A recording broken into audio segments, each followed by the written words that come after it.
Silver's lagged gold in the latest advance, while gold soared to all-time heights. In the past, you talked about, though, the long-established track record of 16 to 1, the gold to silver ratio. You've also talked about, imagine a 45-foot chart showing that 16 to 1 ratio.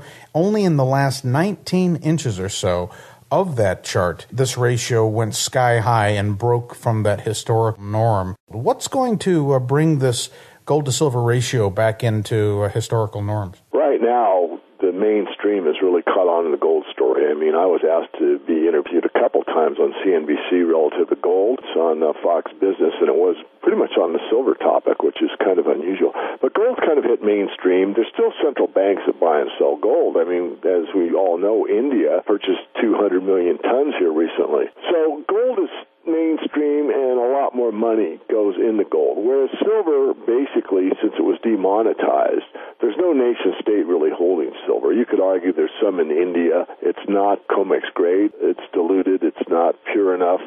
And China, no one really knows, but it's minuscule if they have any at all in their central banks. Plus, it's never used for clearing or thought of as money on an international basis. So you don't have that ability for some banker to buy into the market to buy silver as some kind of a hedge. So that's a disadvantage. The advantage is there's actually less silver available in investment form than there is gold right now. So all it takes is a fair amount of people. And, of course, there's more than small people buying it. Let's face it. I mean, Warren Buffett, arguably one of the richest people on the planet, bought silver in 1999 and announced it in 2000. Bill Gates, Microsoft fame, bought well into the silver market very early with Pan American Silver. George Soros was instrumental in getting Apex mining started. So, I mean, these billionaires saw the silver story, and they saw it at the right time at the bottom of the market. But generally speaking, you'll see more and more buying pressure as the market moves forward. Silver has a tendency to overshoot like any market when it gets into the euphoric stage, and we're not there yet. So the market will pick up and accelerate, and I do think we'll get back to the 16 to 1 ratio, but I don't think it'll be for a couple more years. But, before you get to 16 to 1, you're going to go from the current 60 to 1 to 50 to 1 to 40 to 1 to 35 to 1. You catch my idea here. It's going to, outperform gold, and then it's going to really shoot. So I think you could get from now the 60 to 1 to the 50 to 1 to even 45, 40 to 1, and I still have very few people really notice that silver is actually outperforming gold. But I think once you get into the 35 to 1 ratio or something along those lines, then I think the mainstream press will start picking up on the silver story. Think about $1,600 gold and about a 30 to 1 gold to silver ratio. You're talking $50 silver, which coincides with the 1980s peak price. Yeah, nominal value, 50, and if we did an inflation adjusted, it'd be 125. And I always like to reverse it into a question, and your point is well taken, and no one knows the exact price. I mean, but the big thing about silver is, the Hunt brothers were courting the market, and that's the only reason it went to 50, and certainly that had a lot to do with it, but it wasn't the only fact. But here's the question. If silver went to 50, and it did, that's a fact, and it did it when one large entity, the Hunt brothers, were buying a great deal of silver both in the futures market and in physical form. And today, there is 1.5 billion ounces less physical silver available for investment purposes. The M1 money supply is up 7-fold, and we have the internet, so basically the world is catching on to the gold and silver story. How high do you think the silver price will go in a peak?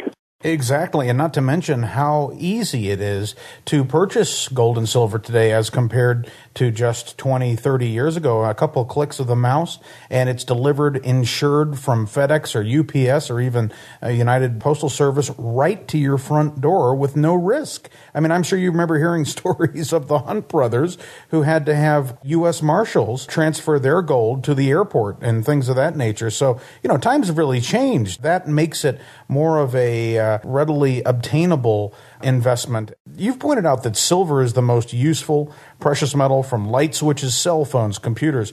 Practically all electrical devices have at least a tiny quantity of silver embedded. And because these devices generally use such a small amount of silver, it's incremental. Yeah, right. Well, if you build an automobile and it uses 1/10 of an ounce of silver for the automobile, they probably don't use that much, and it's in your rear window defoggers and a lot of your electronics. Do you really care if the price of silver is $10 an ounce or $100 an ounce? No, because you're selling an automobile that's $20,000, $25,000, $30,000 for the end product. So if one component costs you $10 or $100, it's insignificant to the final price of the product. And that one specific example could be used for refrigerators or flat screen TV or a laptop computer, or even a cell phone. It's price inelastic. The people have to have it. Oh, you say, well, if the price of silver goes too high, we'll substitute it. Oh, you will? Well, with what?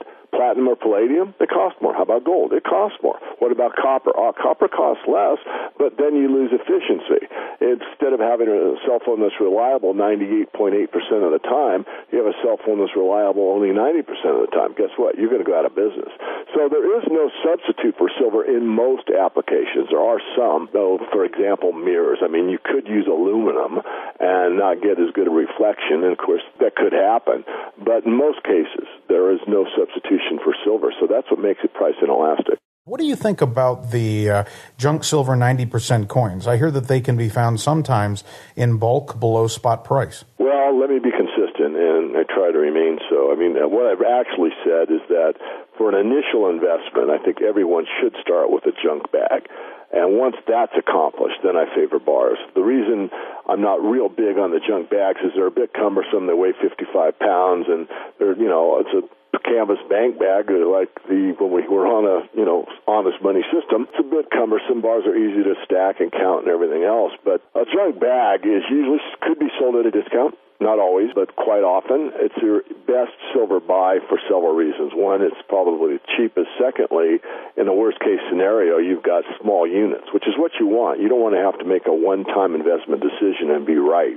Whereas if you've got a bag of quarters, you've got 4,000 units that you can sell, one at a time if you wanted to. Not that you would, but you don't have to sell the whole bag at one time. So I really like a bag per family kind of an approach. And again, once that's accomplished, then it's your choice. I mean, again, the bars are much easier to handle.